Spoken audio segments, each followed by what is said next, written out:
Okay, so yet another video on the Marx train.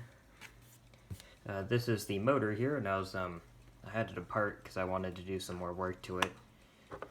And I figured while I had it apart, I'd make a little clip on kind of just the insides of it, the mods I've done, and all of that, just kind of its characteristics, because it is a neat old motor.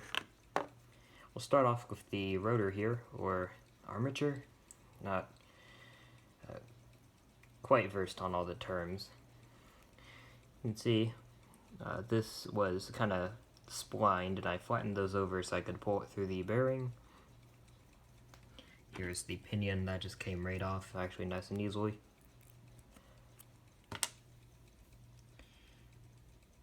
It's almost kind of a standard shaft size, like these hobby motors.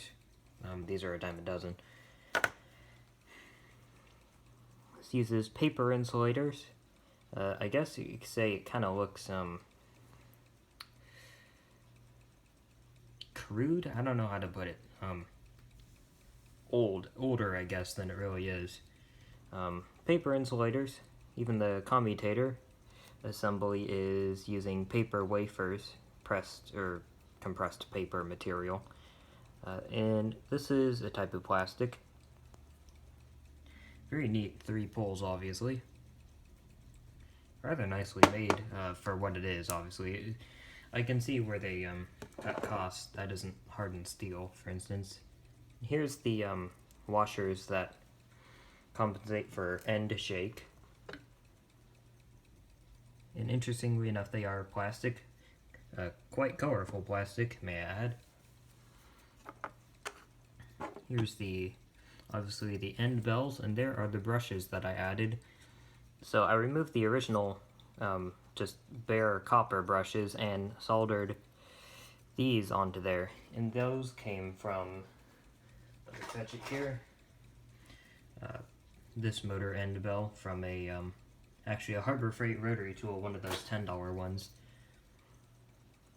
So those are good carbon brushes. Brush plate holder, or brush holder plate, I don't know. And the front end bell, nothing special about that. Here is the magnet assembly. There's the brand again. Made in Japan. These are very cool. Say Alnico magnet, I believe.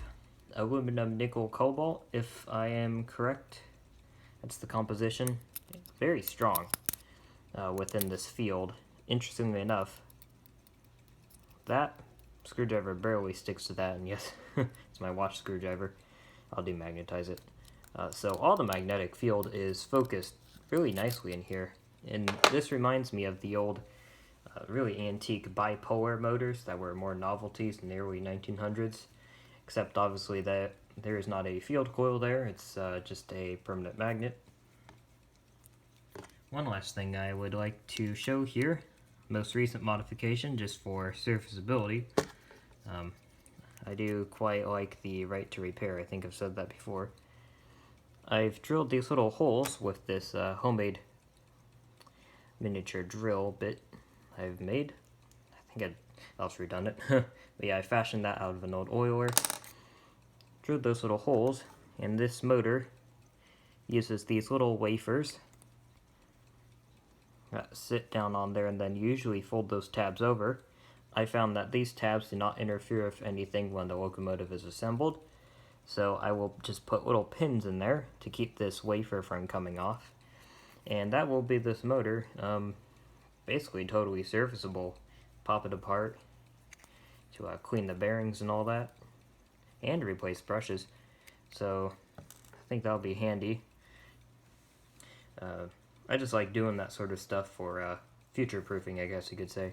So that's really about it. Reason that's shaped that way is some of these motors had kind of back mount brackets, and this kept it from just turning around. Yeah, really besides that, there's nothing more to this thing. It's just a simple old DC motor that I thought I'd show the insides of, because these are pretty cool. I actually have a ton of new old stock ones, miniature ones, made by the same brand actually. But yeah, That's really about it, so thanks for watching. If you're wondering what these are finger cots from my last video.